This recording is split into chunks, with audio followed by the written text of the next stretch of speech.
Hello viewer, আসসালামু আলাইকুম। হাসাদ এক ভয়ঙ্কর মানসিক রোগ। আজকে এই বিষয়ে কথা বলবো। সঙ্গে আছে আমি প্রভাষক ইফতেখার আহমেদ রতন। আপনার কোনো আত্মীয়, আপনার কোনো ফ্রেন্ড ভালো চাকরি পেয়েছে, আপনার কাছে এটা সহ্য হচ্ছে না। আপনার কোনো ফ্রেন্ড বা আত্মীয় বা আপনার কোনো প্রতিবেশী সে ভালো আয় করছে, ভালো ইনকাম করছে, আপনার কাছে সহ্য হচ্ছে না। সে আপনাকে ছাড়িয়ে যাচ্ছে, আপনার কাছে সহ্য হচ্ছে না। সে ভালো জীবনযাপন করছে, আপনার কাছে সেটা সহ্য হচ্ছে না। আপনি জ্বলে পড়ে যাচ্ছেন। সে সুনাম সুখ্যাতি অর্জন করছে, সে অনেক মেধাবী, তার জ্ঞান অনেক বেশি, সে সুদর্শন, সব কিছু আপনার কাছে অযৌক্তিক মনে হচ্ছে, আপনার কাছে হিংসা মনে হচ্ছে। আপনি চান এগুলো যেন আল্লাহ পাক তার কাছ থেকে চিনে নিক, সেই জন্য এগুলোর মালিকানা না পায়। এই বিষয়গুলোকে হাসাদ বলা হয়।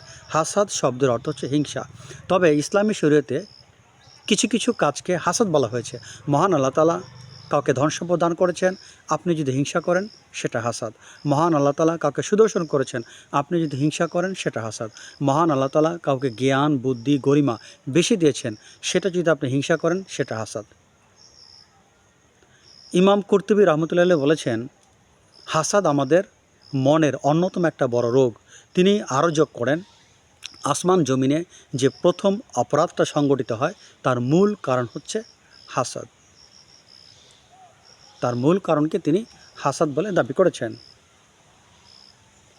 মহান আল্লাহ তাআলা হাসাদ সম্পর্কে বলেন, মহান আল্লাহ তাআলা নিজেই এই হিংসা সম্পর্কে পবিত্র কোরআন শরীফে বলেন, আমি নিজ অনুগ্রহে লোকদের যে নেয়ামত দান করেছি, এরা কি তার জন্য হিংসা করে?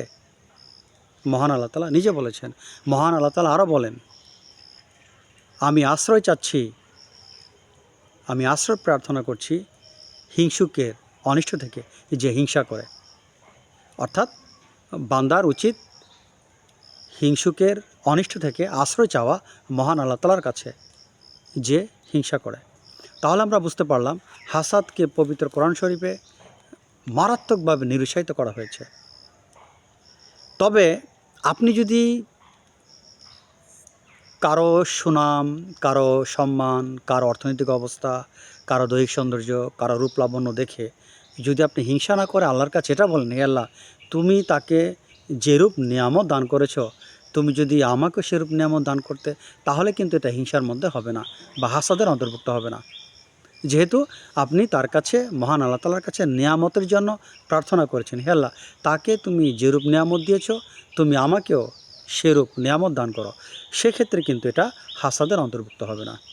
তো যাই হোক, হাসাদ একটি ভয়ঙ্কর মানসিক রোগ, যেটিকে বাংলা বলা হিংসা।